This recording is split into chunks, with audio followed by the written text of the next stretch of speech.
presenting the transcription feature, Superman.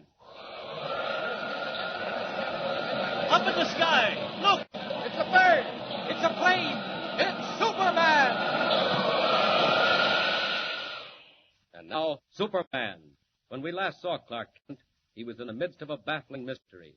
Waiting at the hospital to interview the girl he had saved in the nick of time from a burning building, he had heard a scream. Two men, posing as the girl's relatives, had visited her room, stabbed her, and suddenly vanished. Today, as our story continues, some time has passed. The girl's injury proved not to be serious, and she is now well enough to give Clark Kent his interview, though nervous and upset. As her story approaches its climax, she becomes more and more excited. Listen. Mr. Kent, when I woke up here in the hospital, the first thing I saw, the very first thing, were those two faces bending over my bed, Bartley Pemberton and Joseph Deneen. They're the ones who tried to kill you? But they're the head officers of the North Star Mining Company. Of course they are. Don't you understand? Mr. Kent, I was their office secretary. About 2 months ago, I found out what they were doing. Mr. Kent, they weren't honest. They were swindlers. They sold people stock in a mine out west, a mine with no gold in it. Go on, Miss Anderson. If you're not too tired. I want you to know what happened. I found some letters and some secret diagrams and maps. And then came the morning of the fire. Yes? Go on. I got down to the office early that morning and began going through his desk. I was in his office all alone. I knew I had at least an hour before he got in. I stood there, opening and shutting drawers, and all the time I didn't have any idea that there was somebody watching him from the closet.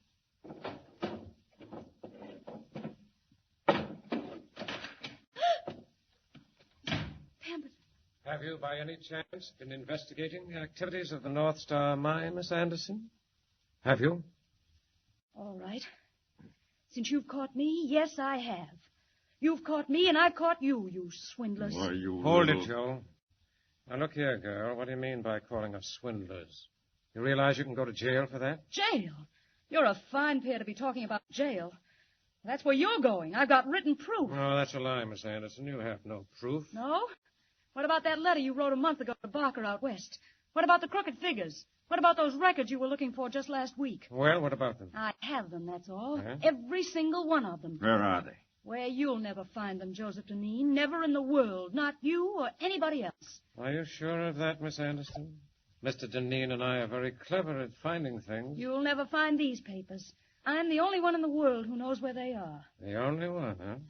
Well, how fortunate. All right, grab her, Joe. She's told us all we need to know. Get away. Don't you dare. Help! Go on, yell. There's nobody here. Won't be for another half hour. And by that time, Miss Anderson, we'll be gone. Gone for good, and you'll still be here. Go on, Joe. Catch her. Tie her up. Here, wait a minute. I'll give you a hand.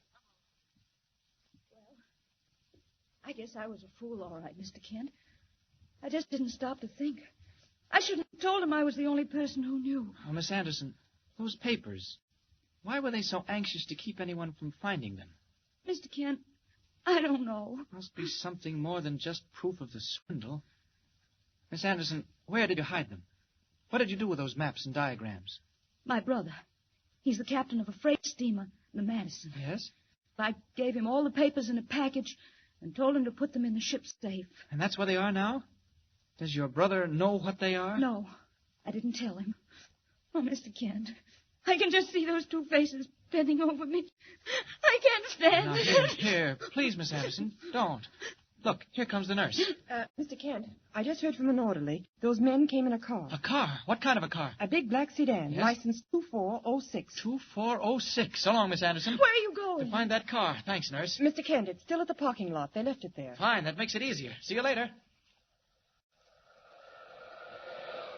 2406. Well, if that isn't a break, I never heard one. Ah, here's the parking lot. And there's the car. Down.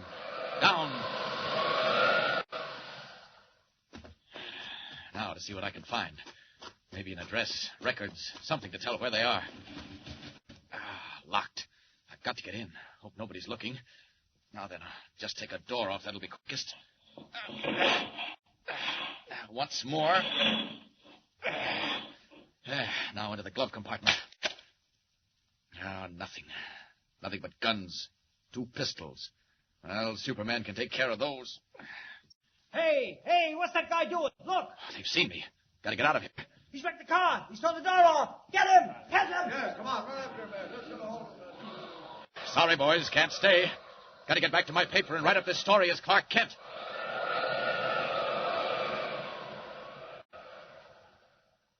In a hideout near the waterfront, Bartley Pemberton and Joseph Deneen stare grimly at the black type that tells so much, and is so silent on the one thing they want most to know, whether their ex-secretary June Anderson has turned the incriminating papers over to the police.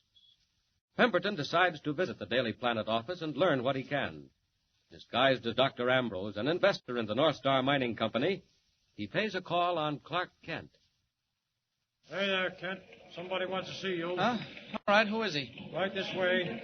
That's Mr. Kent. Oh, thank you. Thank you so much. Mr. Kent, Mr. Clark Kent, who wrote the story on the North Star Mine? I'm Clark Kent. What can I do for you? Won't you sit down? Thanks. Mr. Kent, I'm a medical man, Dr. Ambrose, and every Ambrose? penny I possess is invested in the North Star Mining Oh, Company. say, I'm terribly sorry, Doctor. Oh, Mr. Kent, you don't mean I'm that. afraid I do. Those fellows, Pemberton and Deneen, were out-and-out confidence men. Swindlers. What? They were? Why, the crooks, the rascals. I'm sorry about your savings, Doctor. Mr. Kent, my loss is not half so serious as the fact that men like that are still at large. Well, don't worry. They won't be long. Oh, you'll catch them? You have the proof? Not yet, but we will have. Not yet. I don't understand. If you haven't the proof now, where is it? Oh, Kent, man, I've been looking for you everywhere. Oh, I'm sorry I didn't see you were busy. Oh, Mr. White, I just got in. This is Dr. Ambrose. He invested in the North Star Mine. Yes. Mr. White, Doctor. How do you do, How do Doctor? you do? Yes, I should say I did invest. It was great work on your part, Kent.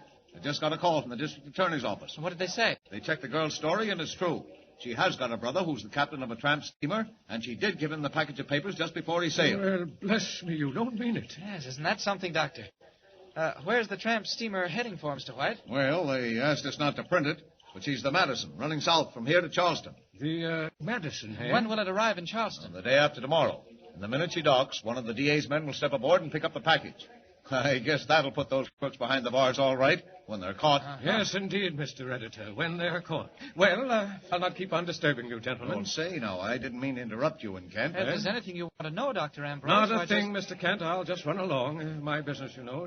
It's been a pleasure, a real pleasure. Well, if you're sure there's nothing I can tell you... No, nothing whatever. You told me all there is to tell. Well, good day, gentlemen. Good day. Real pleasure. Well, what do you make of him, Kent? I can't imagine, Mr. White.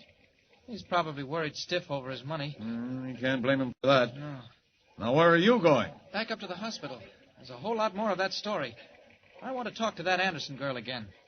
See you later, Mr. White.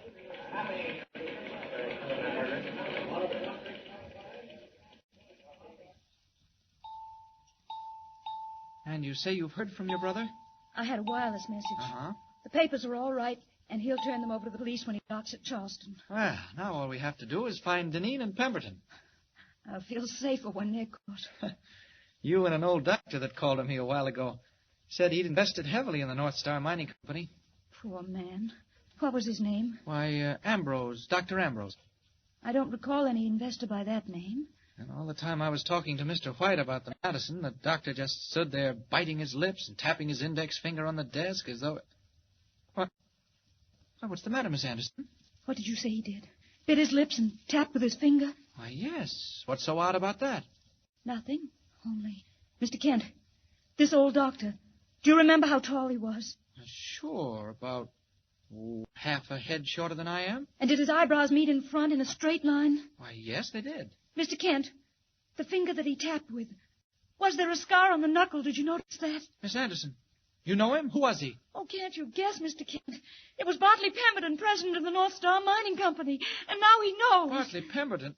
Well, Miss Anderson, what if he does know? Oh, don't you see? Don't you understand? He wants those papers. He'll do anything to get them. He'll take a plane or a fast boat. He'll catch a steamer. He'll kill my brother. Oh, Mr. Kent, do something. Now we're really getting somewhere. Take a boat, will he? And catch the steamer and kill the captain. I think not, Pemberton. Not this time, and not while Superman is around. Ah, there's Sandy Hook. You've got a good start, Pemberton, but you'll need it. Faster, faster!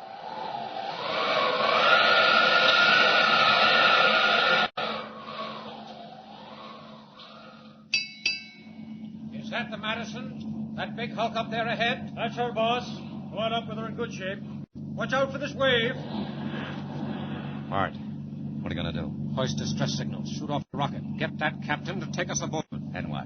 Well, then we'll see. But whatever happens, we've got to have those papers, or make sure nobody else does. Stand by, Joe. Here comes more water. All right, sailor, let go of the rockets. Signal that freighter to heave to. Give her the whistle. Aye, aye, sir.